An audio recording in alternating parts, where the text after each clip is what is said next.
certainly I'll get this back and show you what I'm fishing with.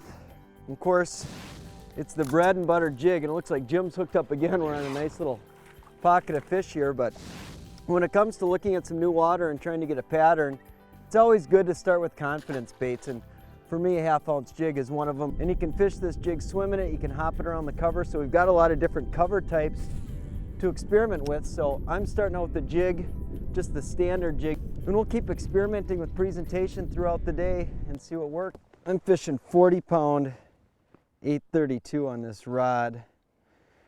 And when I fish braided line, I really like tying some type of a Palomar and overhand knot in it. This, I don't know what you call this. I think it's called a super knot or something like that. But I take the line, I run it through the jig head like this. I give myself plenty of tag, especially with skirted jigs.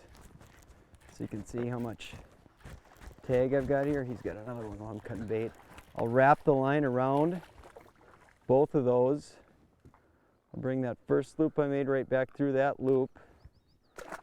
See how that opens it up again? And that's why I want a lot of tag, is to get this big skirted jig and the brush guard through, and then you just kind of ease everything together. Try to pull in both evenly.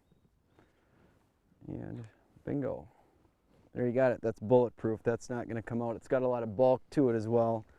Can take the shock when you hit fish hard on a braided line and a rod like this.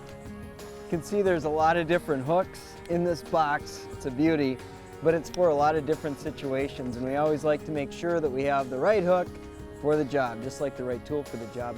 I'm going to switch to a new bait called the buzztail worm that I'll be able to fish over this real thick cover now that we moved in, and I'm going to pick a 5/0 VMC extra wide gap hook, and this is a really cool hook.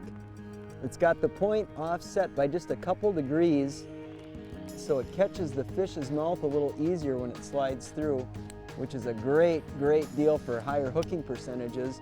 And then the other cool thing about this hook is you can see that the eye is actually closed. When the hook is bent, it leaves a slight little gap, but they close this with resin. And the reason for it, probably the best knot to tie with this is actually a snell knot. I'll show you how to tie that right now, but it does a couple things. It provides extra leverage on the hook, and then secondly, it acts as a little more friction on the hook shank to hold the plastic in place. So I'll just take the line, I'll slide it through the eye, and I run the line back against the shank like this. Okay, so I'm just pinching it on the shank. Now I'll wrap the line back up, so I'm making a loop in the line, and I'm just wrapping the line back up the shank. With this is 40-pound Suffix 832. I'll make about 8 wraps or so. I'll call it good with 8 wraps. Then I simply take the line and I slide it right back through the loop that I made before. And I'll slide this whole knot up around the shank.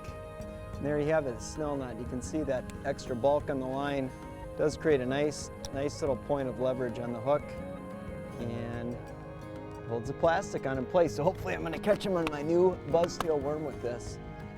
But Jim might have them all caught before I get there.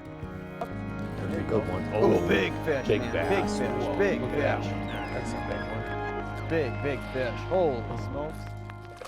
There we go. Wow, that's what we were looking for. Look at the sun Yeah. came out and bingo. Yep. Hooked up, Jim. Ooh. A little bit better one there. That's a big one. Ooh, look at him. You know, that helps, I'm sure. Look at that guy. You gonna give me one more? Ooh.